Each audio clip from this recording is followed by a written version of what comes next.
Bienvenue chez BMW, la bayerische Motorenwerke, ce qui veut dire la manufacture de moteurs bavaroise. C'est derrière ces murs que tout a commencé pour BMW et c'est d'ailleurs ici que la marque a décidé d'installer son département classique. Un retour aux sources donc, eh bien, retour sur cette histoire, c'est parti. Inauguré cette année à Munich, ce tout nouveau complexe dédié au classique montre bien l'essor et l'importance que prennent les véhicules de collection. BMW a ouvert son patrimoine au public. Découvrir les bijoux de la marque allemande, faire entretenir sa voiture dans des ateliers de restauration, rien ne manque. Ce n'est pas qu'un musée, on peut y faire restaurer sa voiture, la réparer, la faire expertiser et certifier. C'est un lieu unique, directement lié à l'usine, un service exclusif où on peut quasiment tout trouver, de la pièce aux outils. Avec plus de 2 km d'archives, BMW a tout gardé et se fait le garant de restauration à l'identique.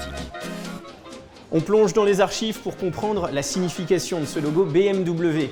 Le bleu, le blanc, ce sont les couleurs de la Bavière, là où est née la marque. Et puis la forme maintenant, on le retrouve sur ce document, une forme d'hélice en mouvement. Et là on comprend bien que BMW a débuté par créer des moteurs d'avion. C'est exactement le 7 mars 1916 que tout commence. L'activité de BMW, concevoir des moteurs d'avion.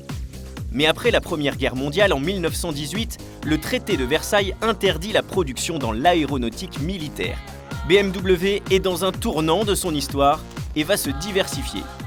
BMW n'a donc pas commencé par l'auto, mais par la moto. 1923, voici la R32, c'est le premier véhicule de BMW. Et ce moteur, ils l'ont voulu plus grand. Ils se sont intéressés à l'automobile, donc rachètent une licence, la Dixi, qui devient la première BMW, la 315, en 1929. Mais l'ADN, le style BMW, on le retrouve dans les années 30. Regardez, cette calandre vous dit forcément quelque chose. On a ici le logo BMW, les célèbres naseaux que l'on retrouve toujours sur les voitures actuelles. Et puis sous ce capot, c'est un moteur 6 cylindres en ligne, tout simplement la technologie développée dans l'aviation qu'ils ont transposée dans l'automobile. Pour les 13 000 m² du site, l'espace dédié à l'exposition de la riche collection de BMW n'est pas anodin. Ce bâtiment est vraiment spécial car c'est l'endroit où BMW a produit notre premier moteur. Il y a presque 100 ans dans le hall où nous nous trouvons. Le but de BMW Classique est de continuer à perpétuer la marque, de préserver l'histoire de cette belle marque.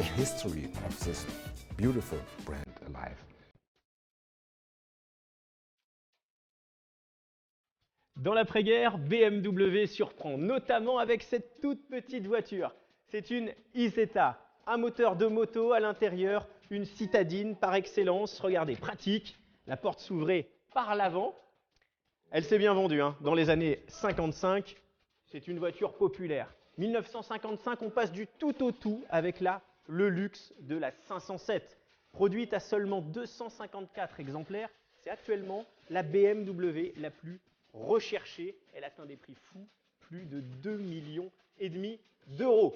Voilà, on comprend bien, dans les années 50, BMW se cherche et est partagée entre le côté populaire et le luxe. Ce luxe, ce design inspirera plus tard le célèbre roadster de la marque, la Z8. Mon véhicule préféré est celui qui est argenté, la 328. Elle fait 700 kg, elle possède un moteur 2 litres 6 cylindres en ligne de 130 chevaux. Le ratio entre le poids et la performance est très bon et peut vraiment se battre face aux voitures actuelles. Très tôt, BMW s'est développé avec le sport jusqu'à en créer des voitures de série. C'est toujours impressionnant de se retrouver au volant de ce véhicule, la M1.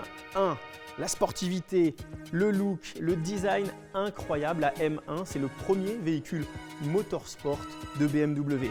Alors Motorsport, c'est la division M qui a été créée justement pour financer leur investissement dans le sport. Ils avaient décidé de créer des véhicules de série. Regardez à l'arrière, le look, là aussi, impressionnant, avec 2 logos BMW. Pour l'anecdote, c'est la seule BMW avec 2 logos à l'arrière. Alors à côté, il n'y a pas de logo BMW, c'est une McLaren, mais avec un moteur BMW qui lui a permis de remporter les 24 heures du Mans en 1995.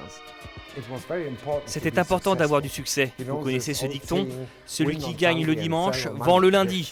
Ça a commencé comme ça avec BMW dans les années 30. Cette voiture a battu des records de vente. C'est la célèbre Série 3. Avec plus de 14 millions d'exemplaires en 40 ans, c'est le modèle le plus vendu par BMW. L'aventure BMW est marquée par ses étapes et succès. Et chaque passionné, en 100 ans d'histoire, peut y trouver sa propre anecdote. Au final, quand on dit que l'histoire fait bien les choses, ils ont eux aussi une M6 et une turbo.